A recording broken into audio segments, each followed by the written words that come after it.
네, 오늘 장 플러스 이어가도록 하겠습니다. 시장 내용 좀 더 심층적으로 분석해보는 시간. 오늘은 한화자산운용의 송재경 전무 함께합니다. 전무님 어서 오세요. 네, 안녕하세요. 네, 반갑습니다.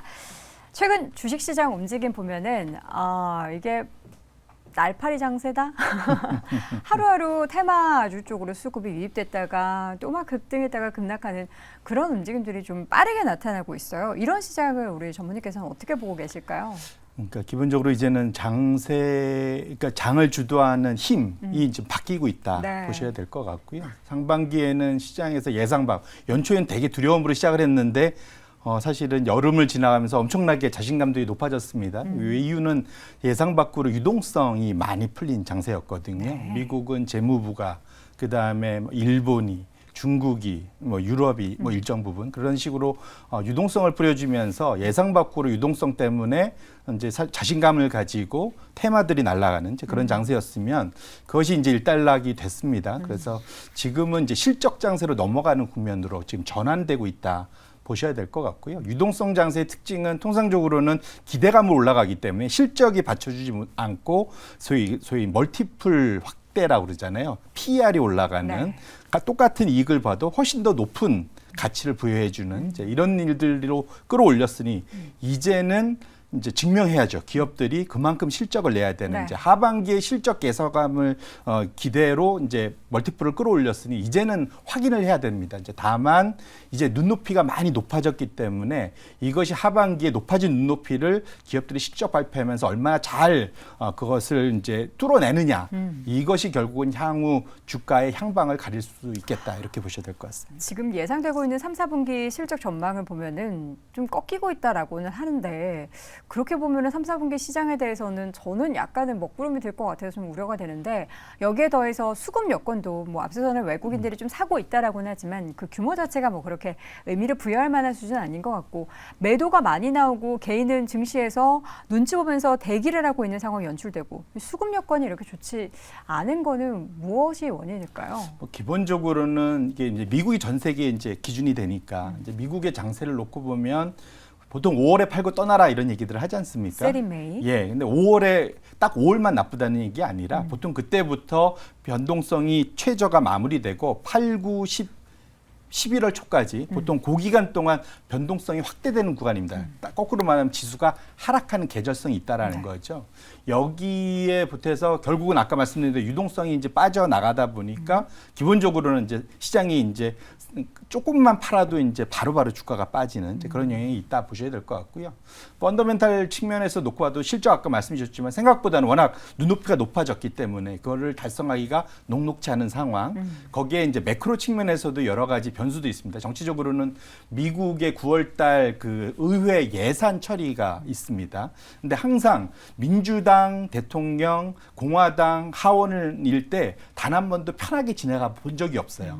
그렇기 때문에 9월 달에 그러니까 정부 폐쇄, 셧다운 가능성이 충분히 우려가 되는 상황이고요. 그다음에 중국의 부동산, 사실 이틀 전에 중국 부동산 기업들 주가가 폭등을 했었죠. 사실은 기대감 때문에. 하지만 잘 보시면 그들이 발행한 채권 가격은 여전히 안 오르고 있습니다. 무슨 말이냐면 지금 그러니까 1달러에 발행된 것들이 지금 얼마에 거래되냐면 10센트에 그러니까 거의 90% 할인돼서 거래되고 있거든요. 네.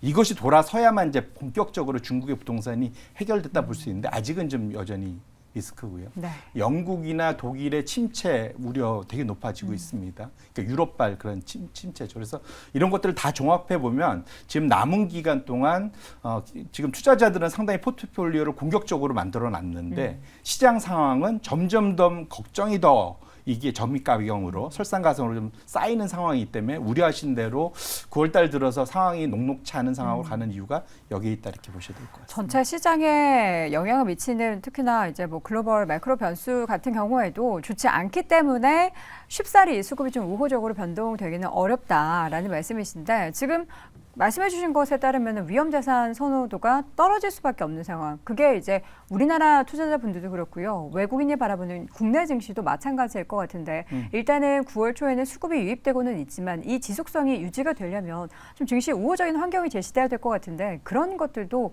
지금 보면 뭐 환율도 그렇고 뭐 유가도 그렇고 녹록지가 않죠. 맞습니다. 아까 잘 지적해 주셨지만 킹 달러가 다시 시작됐지 않습니까? 원래는 올해는 작년엔 킹 달러가 워낙 셌고 네. 올해는 사실은 이제 킹 달러가 약 달러로 가면서 나머지 그 환율들이 좋아지는 걸 다 기대를 했었는데 네. 예상 밖으로 지금 달러가 다시 강세를 보이고 있고 달러 인덱스도 지금 계속 우상향을 하고 있죠. 근데 거기에다가 플러스 그 가장 큰 이유가 미국만 사실은 금리를 연준이 지속적으로 올리고 이것이 영향을 줘서 장기 금리까지 올라가고 있는 상황입니다. 그래서 지금 10년물 금리가 거의 4.5까지 뚫었다가 뭐 지금 4.23 정도에 왔다 갔다 하지만 세게 보는 분들은 이제 뭐 5%를 넘어설 거다. 가능성이 충분히 있습니다. 그렇게 보면 그 보통 5% 가는 데 구간은 실질 금리가 한 2에서 2.5, 기대 인플레이션에 2에서 2.5. 그다음에 텀 프리미엄이라 해서 기간 프리미엄, 오래 들고 있는 거에 대한 그런 프리미엄이 한 50bp, 0.5%. 요 합치면 이제 5%가 넘어가는 거거든요. 근데 실질 금리가 2%가 넘어가는 거는 모든 자산 가격에 마이너스 영향입니다. 다 끌어내리는 거죠. 왜냐하면 특별한 경우가 없으면 가장 안전사는 미국 국채 들고 있으면 5% 주는데 이 5%를 넘어서는 게 매년 안정적으로 5%를 주는 거지 않습니까?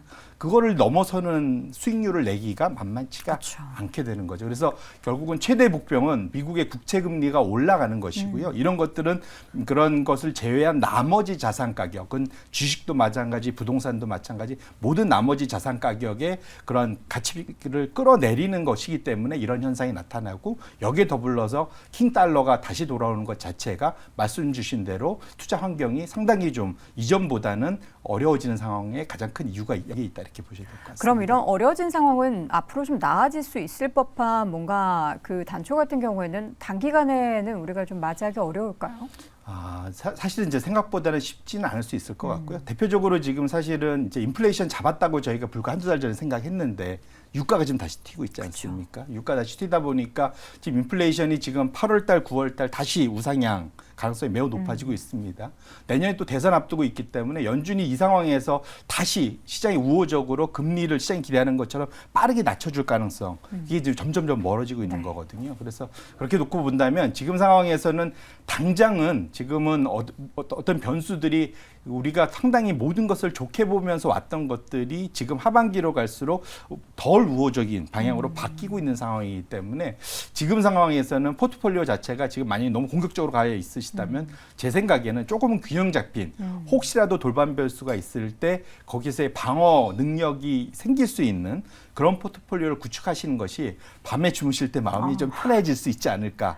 왜냐하면 좀 이제 조마조마하시잖아요. 사실은 이제는. 네. 그래서 그런 측면에서는 사실은 항상 내가 조마조마하면은 이걸 끌고 갈 수 있는 힘이 떨어집니다. 그래서 그런 측면에서는 항상 방어전 포트폴리오가 지금은 조금 더 선호되는 국면이지 않을까 이렇게 네. 말씀을 드립니다. 우리가 뭐 이걸 바벨 전략의 관점이라고 볼 수 있을지 모르겠지만 말씀해 주셨던 것처럼 그런 좀 보완적인 뭐 방어적인 포트폴리오도 구축하지만 최근에 테마의 장세가 펼쳐지고 있고 또 로봇주가 워낙에 강하다 보니까 로봇주를 한켠에 투자하고 싶으신 분들도 있으실 것 같아서 최근 강세를 보였던 로봇주는 우리 전문님께서는 어떻게 생각하실까요? 일단은 테마는 딱 맞는 것 같아요. 현재 상황이 1970년대 이후에 미국을 포함해서 우리나라만 노조들이 막 파업하는 게 아니라 미국, 유럽이 이제 파업들이 본격화됐습니다.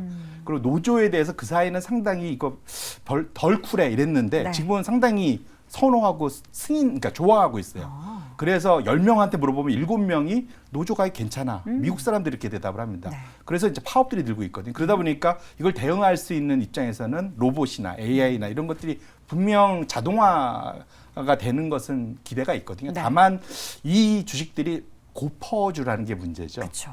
이 멀티플이 너무 먼저 기대감 때문에. 그러면 통상은 이런 실질 금리가 높아지는 구간에서는 장기적인 우상향 그림을 그리기는 만만치 않다. 왜냐하면 실적이 나와야 되는데 이게 실적이 당장 나오지는 또 않을 거지 않습니까? 그래서 테마로 일시적으로 갈 수는 있는데 그 방향도 맞을 수 있는데 이것이 상당히 오랜 기간 끌고 가는 데는 아직 힘이 좀 부족할 수 있는 국면이 있다는 걸 네. 감안하시면서 투자할 필요가 있겠다는 말씀드립니다. 네, 단기적인 투자에 있어서는 시장의 대세이기 때문에 관심 가져볼 만하지만 이게 중장기적인 투자로서는 아직은 여건이 되지 않았다는 부분도 확인해 두시기 바랍니다. 자, 이렇게 해서 오늘 이 시간 한화자산운용 송재경 전무와 함께 이야기 나눠봤습니다. 전무님 말씀 고맙습니다. 네, 고맙습니다.